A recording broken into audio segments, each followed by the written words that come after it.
Bonjour, Citoyen TV, la chaîne de l'Afrique digne et de sa diaspora, vous présente les brèves. Au sommaire, France, Ovajab, RDC et pour finir Russie avec la conférence de presse au G20 du président Vladimir Poutine. France, dernière minute. Ce 18 novembre 2015, un échange de tirs et des explosions entendues lors d'un raid de la police à Saint-Denis. Un échange de tirs et des explosions ont réveillé les habitants de la commune au milieu de la nuit, alors qu'au moins 50 soldats armés ont été déployés pour l'opération qui a débuté à 4h30.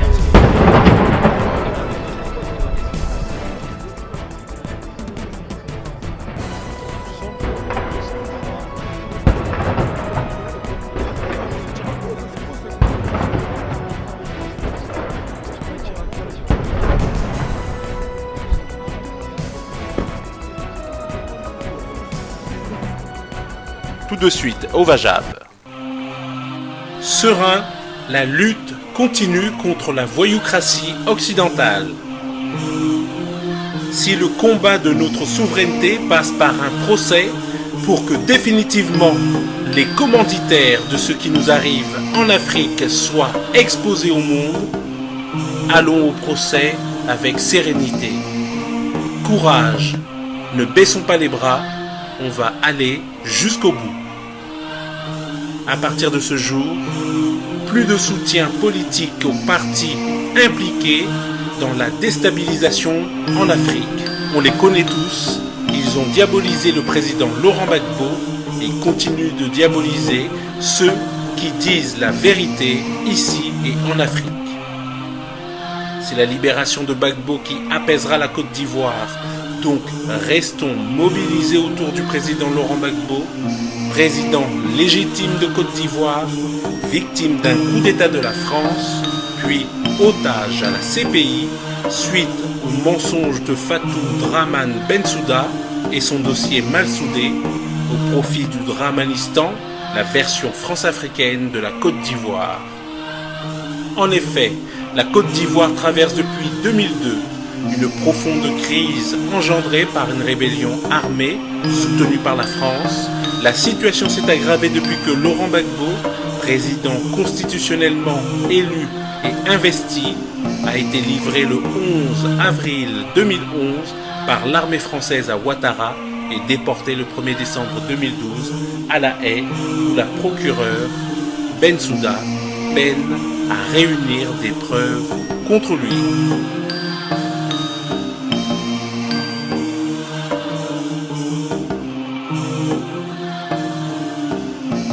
De suite, RDC.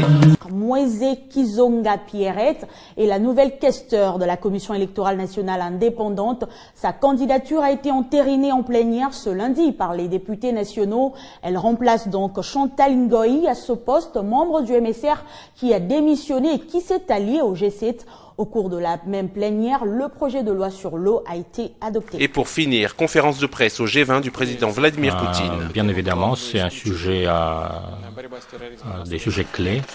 La lutte contre le terrorisme, surtout après les événements tragiques avec la prise d'otages et la mort des gens à Paris. Mais bien sûr, nous comprenons tous, et nous en avons parlé, qu'il faut mettre fin au flux de financement des activités terroristes. Et j'ai cité des exemples qui sont liés à nos données sur le financement par des personnes physiques des différentes divisions de l'État islamique dans les pays différents. Comme nous avons établi, ce financement provient d'une quarantaine de pays, y compris de certains pays du G20. Nous avons discuté ce sujet. Nous avons discuté la nécessité de l'application de la résolution pertinente du Conseil de sécurité des Nations Unies sur l'initiative de la Russie en ce qui concerne le financement du terrorisme.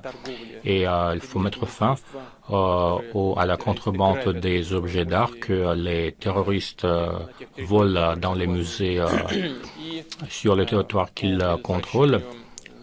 Donc il s'agit de mettre fin au trafic illicite du pétrole et des produits pétroliers.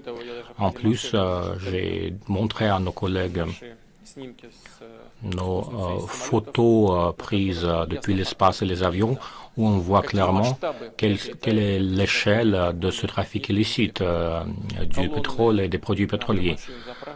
Les colonnes des camions-citernes, donc il s'agit des dizaines de kilomètres, donc du haut de quelques 4-5 000 mètres, donc ça dépasse l'horizon. Donc ça se représente comme un pipeline, comme un oléoduc.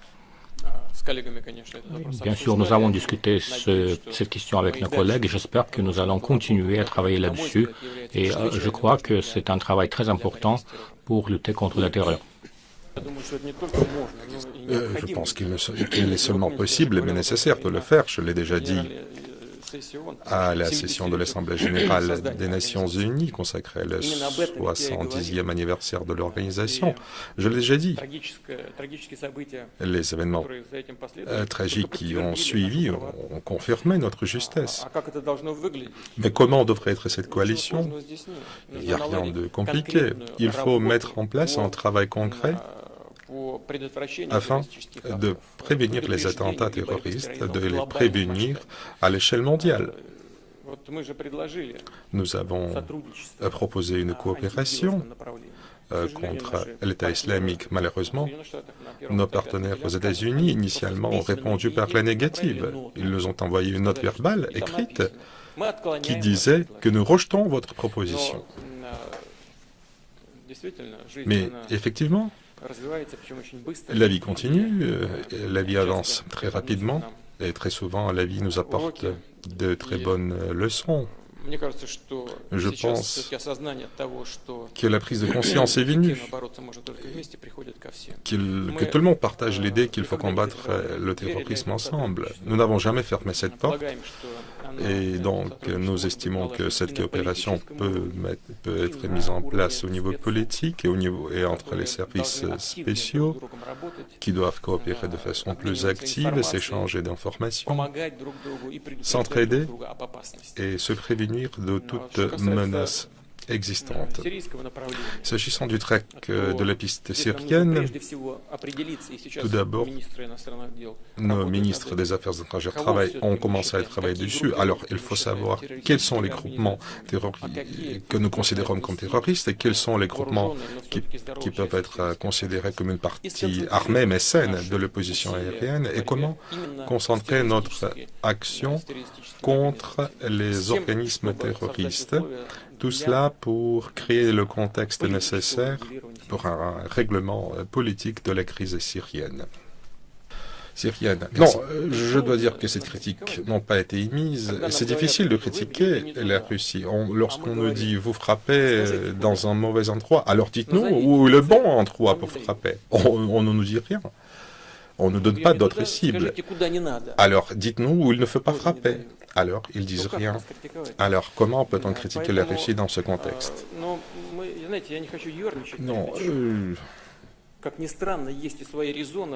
bien évidemment, il y a des raisons pour cela. Et bien évidemment, et je veux vous dire carrément, que les gens ont peur de nous donner les endroits pour ne pas frapper par crainte que c'est justement là-bas que nous allons frapper, que nous allons tromper tout le monde. Ils pensent peut-être de nous en ayant leur propre vision de ce qui est bon et ce qui est mauvais, ce qui est décent et ce qui ne l'est pas. Je peux confirmer que nous avons établi un contact avec une partie de l'opposition syrienne armée intransigeante qui nous ont demandé eux-mêmes de frapper là où ils contrôlent eux-mêmes. Nous avons obtenu cet accord et nous le mettons en œuvre.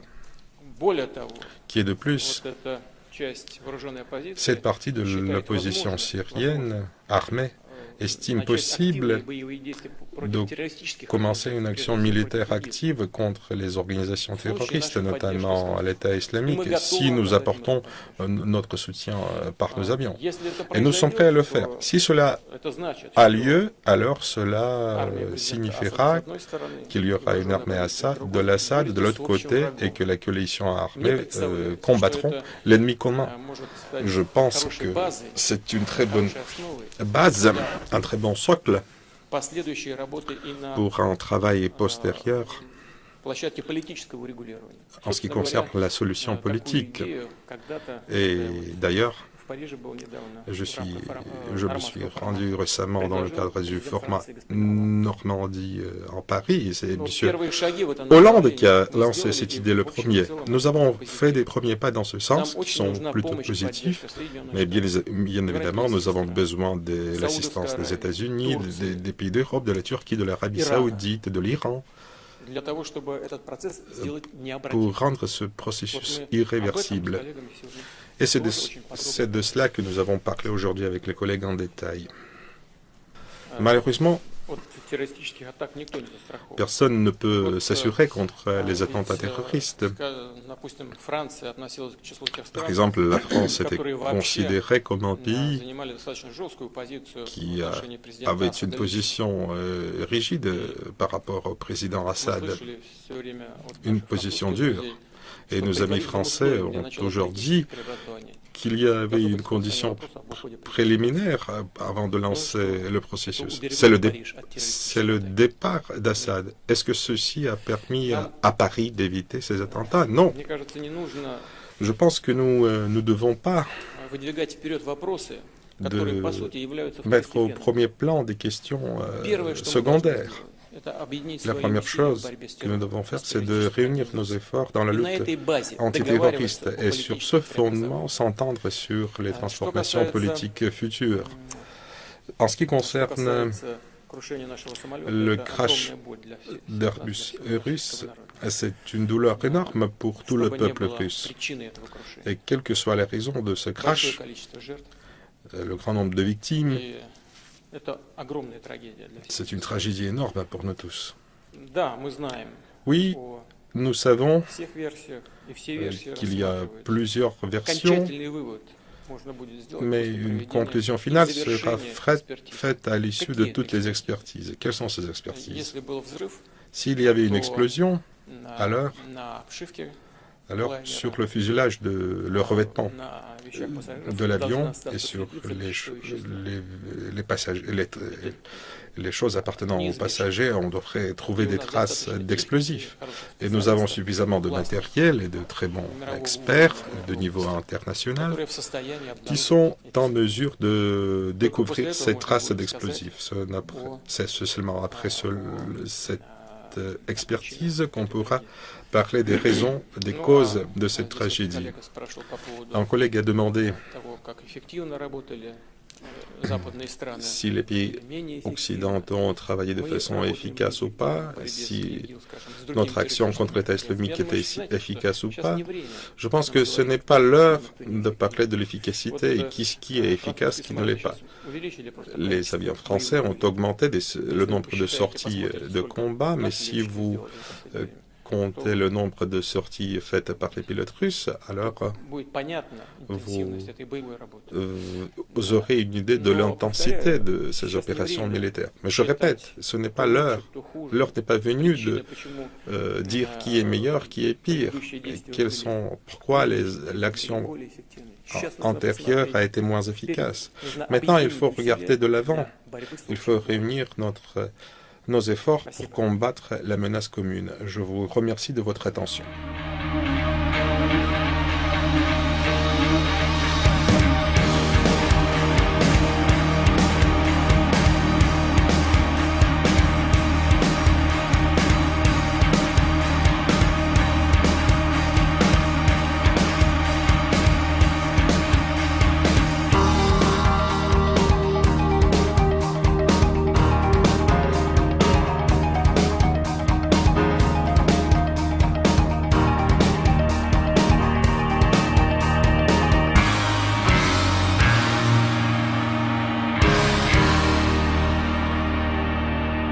Citoyen TV, la chaîne de l'Afrique digne et de sa diaspora, vous a présenté Les Brèves.